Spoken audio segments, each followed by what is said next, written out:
Berikut ini sejumlah peristiwa yang terjadi dalam Perang Rusia-Ukraina hari ke-899 pada Sabtu, 10 Agustus 2024. Sebuah rudal Rusia menghantam sebuah pusat perbelanjaan di kota Kostiantynivka, Ukraina Timur pada Jumat, 9 Agustus 2024. Serangan itu menewaskan sedikitnya 14 orang dan melukai 43 lainnya, kata pejabat Ukraina. Perang Rusia-Ukraina hari ke-899, 1. Pejabat mengunggah gambar dan video, terlihat awan asap hitam pekat mengepul dari bangunan mal yang hancur. Selang beberapa waktu, Menteri Dalam Negeri Ukraina mengatakan api telah padam. Teroris Rusia menyerang sebuah supermarket biasa dan sebuah kantor pos, kata Presiden Ukraina, Volodymyr Zelensky. Layanan darurat terus bekerja di tengah runtuhan untuk mencari korban selamat. Tidak ada situasi di medan perang yang dapat membenarkan penargetan warga sipil, kata Jaksa Agung Ukraina, Andriy Kostin. Kota Kostiantynivka terletak sekitar 13 km, 8 mil, dari garis pertempuran aktif di timur Ukraina.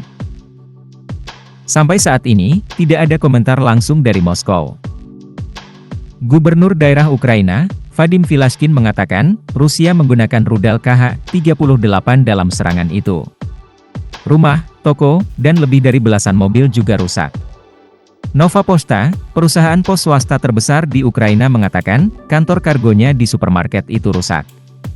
Dua pasukan Rusia telah merebut desa Vesele dekat Pokrov di Ukraina Timur, demikian laporan kantor berita Rusia yang disampaikan Kementerian Pertahanan pada Jumat, 9 Agustus 2024. Pokrov terletak di jalan utama yang menjadi rute pasokan penting ke kota-kota lain di bawah kendali pemerintah Ukraina seperti Chasiv Yar dan Kostiantynivka.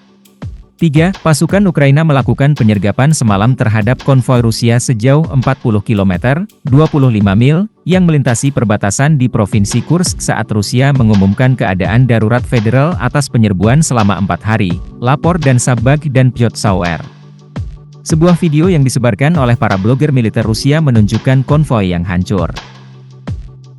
4. Kementerian Pertahanan Rusia mengirim peluncur roket, artileri, tank, dan truk berat untuk memperkuat pertahanannya di wilayah Kursk, demikian dilaporkan media pemerintah. Sekitar 1.000 tentara Ukraina dan lebih dari 2 lusin kendaraan lapis baja dan tank terlibat dalam serangan awal, kata Moskow, meskipun kemudian mereka mengklaim telah menghancurkan lebih banyak peralatan. 5. Moskow mengatakan telah menyerang posisi Ukraina di tepi barat Sudza, sebuah kota sekitar 8 km dari perbatasan yang tampaknya menjadi fokus serangan Kiev. Agensi France Presse melaporkan. Media Rusia membagikan sebuah video yang dimaksudkan untuk memperlihatkan penduduk Sudza memohon bantuan kepada Presiden Rusia Vladimir Putin, memperingatkan bahwa banyak yang tidak dapat mengungsi. Ribuan orang telah dievakuasi dari wilayah perbatasan, dengan Rusia memasang kereta tambahan ke Moskow dari ibu kota daerah tersebut, Kursk.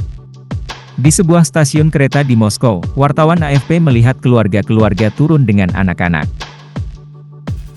6. Kepala Pengawas Nuklir PBB, Rafael Grossi, mendesak Ukraina dan Rusia pada hari Jumat, 9 Agustus 2024, untuk menunjukkan pengekangan maksimal dalam pertempuran di wilayah Kursk, lokasi salah satu stasiun tenaga nuklir terbesar Rusia. Misi diplomatik Rusia di Wina, yang dikutip oleh kantor berita Rusia mengatakan telah memberitahu Badan Energi Atom Internasional bahwa serpihan telah ditemukan di stasiun tersebut, mungkin dari rudal yang jatuh, tetapi tidak ada bukti adanya serangan langsung. 7. Ukraina memperluas zona evakuasinya sendiri di wilayah Sumy, tepat di seberang perbatasan dari Kursk. Sekitar 20.000 orang perlu dievakuasi dari 28 permukiman, kata kepolisian Ukraina. Ukraina juga mengatakan telah melakukan serangan udara besar-besaran terhadap pangkalan militer Rusia di wilayah Lipetsk, sekitar 280 km dari perbatasan Rusia-Ukraina. Serangan itu menghantam gudang-gudang yang berisi bom udara berpemandu dan sejumlah fasilitas lainnya, katanya.